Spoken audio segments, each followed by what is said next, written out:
Good morning and welcome to the United Stands. I'm Mark Goldbridge and this is your latest Manchester United news this Sunday morning. A little bit late this morning than usual, but I'll explain why in a moment. Some of you already know, but lots to get into. You always get interesting stories on a Sunday morning, different journalists, different outlets. Well, maybe a bit of a shock around the striker situation. Mathys Tel is still linked to Man United in the summer, but now Harry Kane. A bit of a setback on Gyökeres. We'll talk about how that links into Harry Kane as well.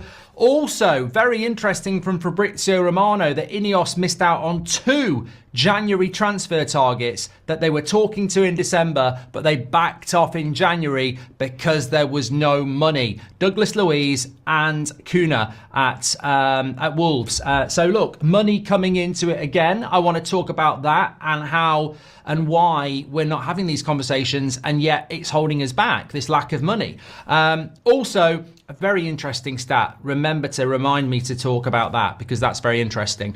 So lots to get into on the show this morning. Thanks for your patience. I did say last night I wouldn't be live at 10 o'clock today. I was actually out in the freezing cold watching my lad Seb play in a match today. He did get man of the match, but they did get beaten, which I think is a message to anybody in professional sport that no matter what is going on around you, it doesn't have to bring your performance levels down. And I think Seb and a couple of the other players showed that today, that no matter how the result is going against you, you can still be responsible for your own good performance, which is, I think, something Manchester United could learn as well. And also, I find it absolutely incredible watching 2 teams play under-8s football and ping the ball around first touch passing in a competitive game, and Man United can't do it. And don't talk to me, well, it's a higher standard. A first-time pass and getting the ball out your feet quickly should be a standard at even pub football that Man United can't seem to master at the moment. It's absolutely incredible, and it must be infuriating for Ruben Amorim. But look, let's get into the show this morning. Lots to get into. It's Super Bowl day as well. I'm proper excited for that. If you're going to be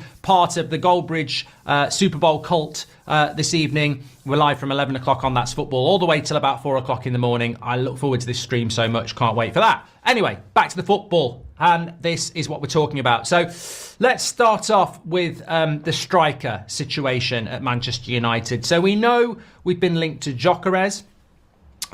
We know that there is this story that Tel at Spurs, even though he's on at loan at Spurs, would still like a move to Manchester United. The latest addition, and obviously Osman is sort of floating around there as well. The latest addition is actually Harry Kane. Now, a lot of British outlets Sunday morning are talking about this. Its origins are actually Germany, and apparently Harry Kane has a £54 million release clause activated. I think it's this summer, it might be January. And that is causing some conversation in Germany about whether somebody might take up that Harry Kane release clause, in which case Gyökeres becomes a target for Bayern Munich. So it's not necessarily that Man United would go for Harry Kane, but it's potentially that Harry Kane could head back to the Premier League, having won the Bundesliga. I mean, he's not going to win anything else at Bayern Munich. Like they're nowhere near winning the Champions League. So he wins a trophy in Germany and then heads back for next season. Maybe Spurs, maybe another club, maybe Manchester United. But then that prompts Bayern Munich to go for Gyökeres. And I think it's just a word. Look, I want to try and be upbeat here, but I think it's just a word of warning around the striker for Manchester United, that there are still aspects of our ex-player community, the media, and certainly some of our fan base that think with that football club that can just go, let's get Gyökeres, let's get Osman, and not actually respect the fact that better clubs than us are also looking for strikers in the summer. I mean, Chelsea are crying out for a striker. Arsenal desperately need a striker. Bayern Munich may well be looking for a striker as well. We are way down that list in getting the best strikers available. And there won't be an endless list of those strikers. Okay, there's Sesko, there's Osman, there's Gyökeres, but all 3 of those could end up going to different clubs. And what are we left with then? And I think this feeds into what a lot of people are sort of waking up to, that we are a football club, as we were talking about last night. What is the way back? What is the way back? And the naivety of, oh yeah, let's just get Gyökeres and everything will be fine. I mean, I might just drop this in here on a Sunday morning. I actually think, I'm going to say it, the people out there, and the media feed into this massively as well, but I'd expect it from them because they're majority morons. Have you noticed how it feels like the story around Man United at the moment? I mean, bloody Pratthurst in the Manchester Evening News never shuts up about it. It's the striker obsession. It's the whole, I just need a striker and everything's going to be okay. Get Bob Marley on. Everything is going to be all right. It's not. I genuinely don't think the striker is the problem at Man United. I think we need an experienced striker. I do. I think that's very obvious.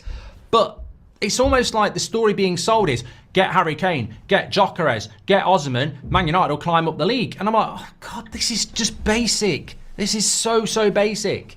It's like saying, my life's really miserable. I'm depressed. I have no, I get no enjoyment from life. Give me £1 million and I'll be happy. Well, maybe, but you've got to do something with that £1 million. £1 million in your bank account's not going to make you happy. You've got to still, it's not going to buy you friends. They're going to be fake. It's not going to buy you a life if you can't find anything that's happy. And I feel like that about Man United and a striker. There's people out there just selling this. Oh, if we get Gyökeres, everything will be fine. And I'm like, it's been going on for 7 years.